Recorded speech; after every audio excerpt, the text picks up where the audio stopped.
So believe it or not, I'm old enough to remember tuning my motorcycles with jets and carburetors and feeling the effects of all of that just by doing this and what my butt feels by rolling on the ground.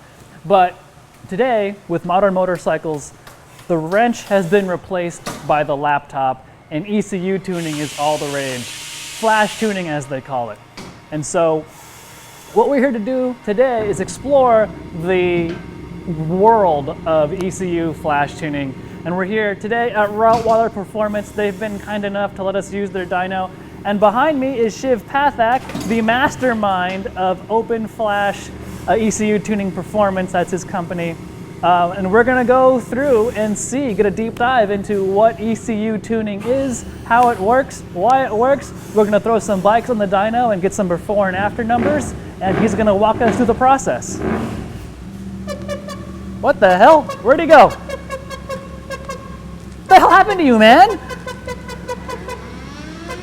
It's gonna be fine.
Where you're just putting in offsets and letting the computer kind of do its whole computational dance, right?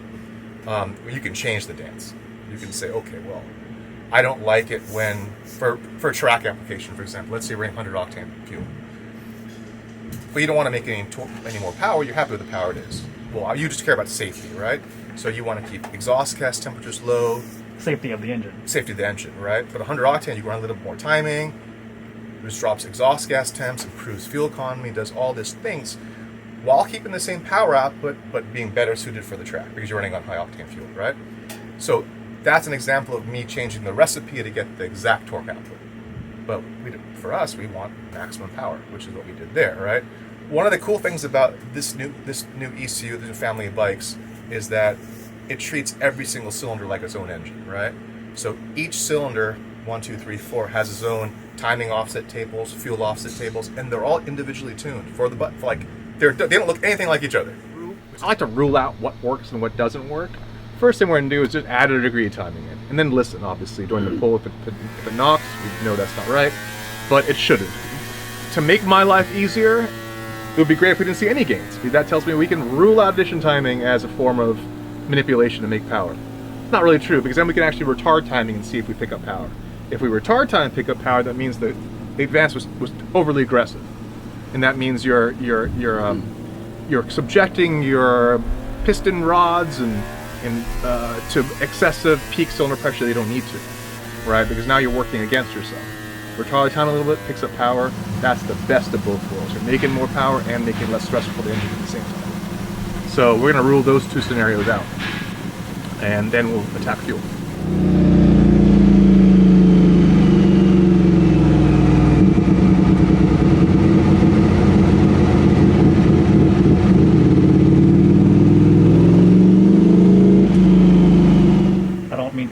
But okay. Don't you think Ducati engineers have a lot more resources and manpower to tune this? What makes you more qualified than them to tune it? They have way more. They have way more resources to tune a bike, right? But their targets are different. Okay. Their targets have to account for lowest common denominator, right? The guy who's going to run 87 octane by accident, the person who's not going to do maintenance, the person who's going to run a really dirty air filter, never clean it, right? all the things which make life hard on an engine, right? So they factor in a rather large safety market in there because they don't want these things kind of failing in the field and coming back for warranty work because of customer negligence, right? How much of that also is government regulations? Full throttle stuff, not so much. I mean, there's not a lot of, there is some stuff there, but that's not the reason they're dialing back the power. That usually has to do with rideability and low speed performance, right? A lot of bikes are lumpy and kind of crappy at, tootling around town. That's usually emissions related restrictions. Okay. You've just done a run with the air fuel sensors on. You made a good point to me earlier. To properly tune, you have to account for the air fuel mixture each cylinder, not just what comes out the tailpipe at the end. For a number of reasons. For a number of reasons, Yes. which we'll get to a little bit later. But for right now, what are we looking at? We're looking at the current power curve, the top one, the bold one, is with the full exhaust and kind of a base stage 2 tune put in.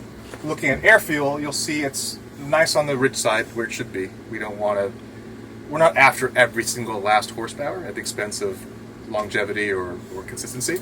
So we kept them this little dotted red line. I think the dyno here is said to be like 13.1 to 1. We're running in the mid 12s for the most part. There's a few areas where you can run a little bit leaner, run a little richer without it having an effect on power output. Typically, you want to run as rich as possible without costing torque or power. So, one thing we can experiment with now going forward is we can try leaning things out right around here, right around here, right around here, right around here, because we got room to move and see if it picks up power. If it doesn't pick up power, keep it rich. If it starts to pick up power, a little bit leaner. Keep going until Keep going, and then all of a sudden it'll not be happy, back it off. So it's very important to find that overstep boundary. To find that portion where you're like, okay, that was too aggressive. Let's back it up, because then we can quantify how far we are removed from there. I want to know how far I am removed from the knock threshold. I want to know that if I add 2 degrees of timing, it's going to knock. If I don't know how far we are from the knock threshold, I don't know how safe and how consistently the bike will run in a variety of conditions. 110 degree temperature, 70 degree temperature, with fuel from Chevron versus fuel from Rottweiler. We have to kind of get an idea, keep a nice little chunk of safety margin on the table. These motors aren't cheap. But they have knock sensors, so they do a really good job to protect themselves. But the idea is you don't want the knock sensors being the tuner. A lot of people, they'll make the tune super aggressive and they say, oh, the knock sensor will learn and take care of it. And it kind of does, but every time you have an adaptive reset, you're back to square one, where you're asking the knock sensors to relearn again. So every time you do that, you're probably subjecting your engine to more stress than you need to subject it to. And it's not good tuning. You have to tune it, not the computers. So what happens now? We're going to try adjusting fueling a little bit, adjusting timing a little bit, see, again, what we talked about, see where we are from that threshold, if more power can be made. If we can pull out 3-4 more horsepower without any kind of knock intervention, without running lean, then that's great. So what I'm doing now is I'm drilling 2 little holes in the runner itself, so I can measure individual air-fuel ratio on both cylinders. Most exhausts come equipped with like an unused O2 bung here that you can screw a wideband into. Kind of useless because it measures the average of both cylinders, so you don't know if one's running lean or if one's running rich. It'll measure the average, which gives you a rather useless bit of information. Of course, when we do this, we want to make sure we're drilling the holes upstream of any merge, any crossover pipe. If you notice here on this Kramer, there is a crossover pipe that connects both runners here, which means exhaust from here will interfere with here, exhaust from here will interfere with here. So putting the sensors here kind of defeats the purpose, right? So we want to move them way up here, so before that crossover pipe. A little less clearance to work with, but it's the only way to get an accurate air fuel reading. And that's even more important because I think on the 890 Dukes, the individual throttle bodies are actually individual, correct? Oh yeah, I'm sure they are, yeah. Yeah, well they are. So, yeah. I'm sure. Trust me, I'm a professional. But, point being, getting individual runners and the readings from those, because the throttle bodies are individual that way, makes this even more important, right? The throttle bodies don't have too much to do with it. Even if it's shared one throttle body, your air fuel values will be different between left and right. Because A, they're two different set of injectors, so they're mapped differently. The airflow patterns going through that whole velocity stack contraption into the cylinder head are going to swirl differently. They're going to favor one cylinder to another cylinder, depending on airflow speed, mass airflow, all this kind of stuff. So there's a number of reasons why you want to measure air fuel individually. Okay, so this is the part of the process. This is the nuts and bolts of it all, where we're replacing wrenches with a laptop and keystrokes to gain performance. Yes. So, talk me through it. What are we doing? What are you this doing? is the computer interface I built for this particular ECU. I have all the relevant fuel tables defined. Defined means converting all the hexadecimal values into numbers we can understand in dimensions we know, a proper graphical table. As you can see, if you look closely, we have 4 injection base maps. Injection is fuel injection, basically.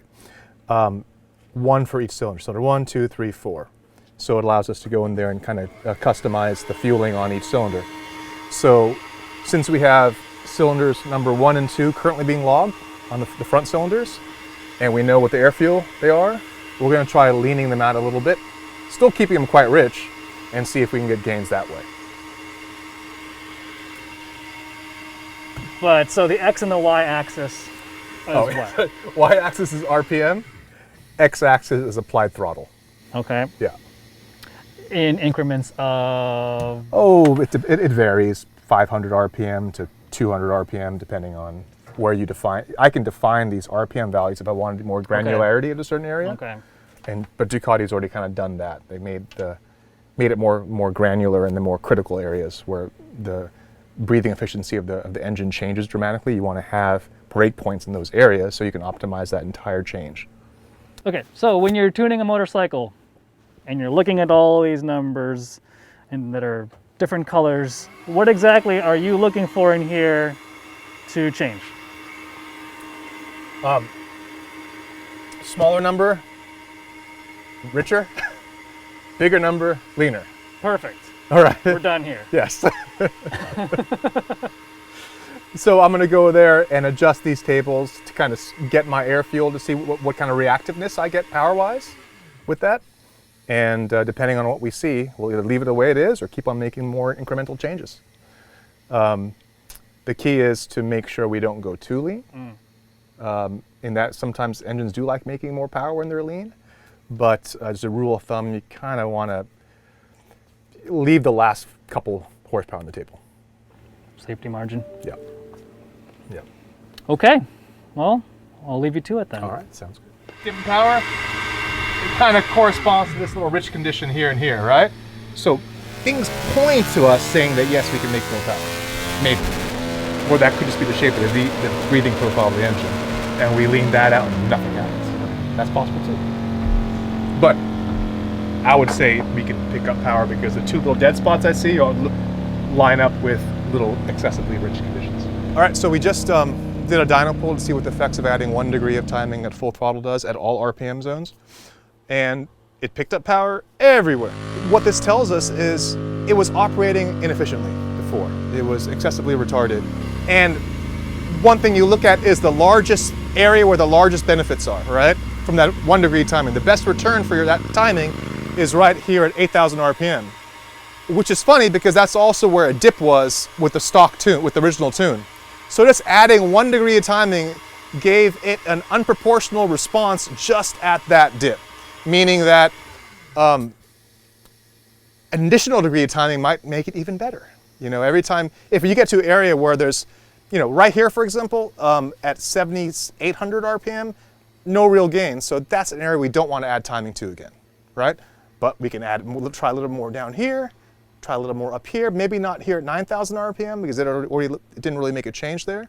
So we're basically trying to pinpoint the areas where you get the biggest return for that additional degree of timing. If there's a return, let's see how far that return goes. If there's no return, let's go the other way. Let's see if we can back off a little bit of time and see the power goes up. And we try to zero in. So we have to think of tuning as we're tuning, you know, 7, 8, 9 different sectors kind of at once. As we saw with the dyno graph showing air fuel, this little dip at 10,000 RPM kind of corresponds with these richer conditions that happen at 10,000 RPM. And same with here. You see a little kind of flattening here, a dip here. It's also kind of on the rich side. And the points at which we have the largest kind of fattest torque, like this nice little bump here. It looks like it starts to want to make power. And if you follow that down, it's like 12 to 1, right? So we'll know a lot more the next step when we start taking away fuel to see what kind of return we get. But for now, we're just going to focus on timing one step at a time. All right, so we finished for today. Well, you finished today tuning a couple different bikes, and the results here are kind of indicative of what you normally see, right? The red line was a stock setting, green line was after your tune, and basically it's way cleaner top to bottom. That's pretty typical, right? Yeah, by stock you mean the original tune that comes on the Yes, Kramer. that's Yeah, what I meant. yeah. It's different from the tune that comes on the Duke 890. Right. It's a tweaked version, a tuned version of that. So If we were to expand more broadly to most motorcycles, not just KTMs, but just most motorcycles, you've cleaned up everywhere. yes, yes. And this too, there was 2 distinct little unhappy points right at 8,000 RPM and right around 10,000 RPM, where it kind of took a flattened out and took a little dip, and that's not typically the shape of the VE curve of the volumetric efficiency curve of the engine. It's usually the engine has a really nice kind of curve to it, unlike a lot of the bikes like S1000 RRs, which have like moving velocity stacks and all sorts of shift cam, which you can see little step changes, right? A simple bike like this with a fixed cam and no funny business should just be like a nice arc. And now it is, but before you could see a couple unhappy points which we worked out. So this is the result of ignition timing and fueling, Yes. and just like a degree of timing. Yeah, just a And- degree of timing down low, and I took it out up top. And cleaning up the fuel. The fuel was pretty unbalanced or imbalanced. Stock or with original tune. I'll collapse this stuff for you. So originally with the fueling was red. You can see it kind of getting pretty rich, 11.85 to 1 on cylinder 1, 11.7 to 1 on cylinder 2. Rich through here, then it gets a little leaner up top here, which no reason for that. So we just kind of flatlined it, made it close to 13 to 1 everywhere. And it just got the cylinders, it fixed the imbalance. So the engine should run smoother, obviously make more power. And it got rid of those dips. That's a great segue into the next part of seeing numbers and lines and things on a computer screen is all great, but I think the proof comes in the pudding, which means Absolutely. we actually have to go ride motorcycles. So I think the next plan is let's go ride motorcycles.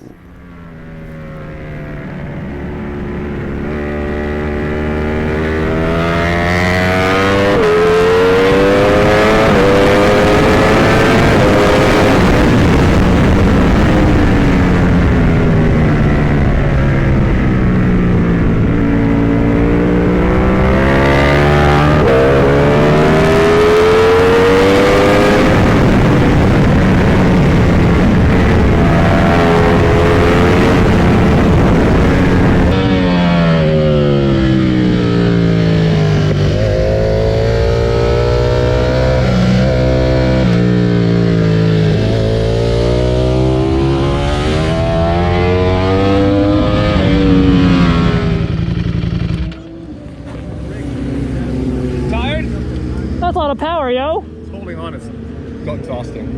It makes so much power up top and there's no fairing here, so everything just goes like this. Really low, and then And I'm trying to like put my weight over it to keep it down. I wanted to build like a little backward little button kind of scoop. I hear yoga blocks work pretty well for Yeah, that. that's what I kind of want to do.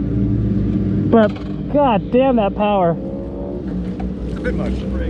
It's obnoxious, That's but what it's the killers in too. The DB killers in. Lose like 4 horsepower. it's obnoxious, but it's pretty darn cool. Pretty darn cool. I mean, it's set up all wrong for me, but I didn't care. Kind of figured. Didn't care. I just want to do this.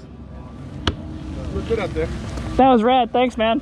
Thank you for riding it.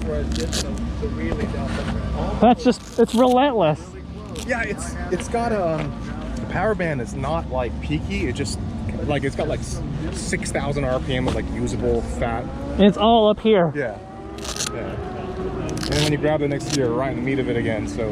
Because I mean, the fueling down low, if I was like lugging through a gear just to see, Yeah. I mean, yeah, it's like, no, man, I don't want to be down here. So it's kind of chugging along. It's smoother than stock, Yeah. even like down low when you're chugging the gear too much. But it's the firing pattern of the Yeah. They almost make it feel like a V-twin at low end because Yeah. of the way they fire it. Yeah, yeah. So you don't get like that nice Aprilia like low end, but you get a crazy top end. You know. What happened? From today riding all the bikes? Just my bike, I had a blister there, and it popped. and it popped right in your bike. Let me take a picture of that. So I can brag to my friends. That's commitment or something. Okay, good. I'm gonna bring it up then. You done with it? Yeah, I'm done. We're done anyway. That's the last session. All joking aside, dude, thank you for making this happen. I appreciate it. No, thank you.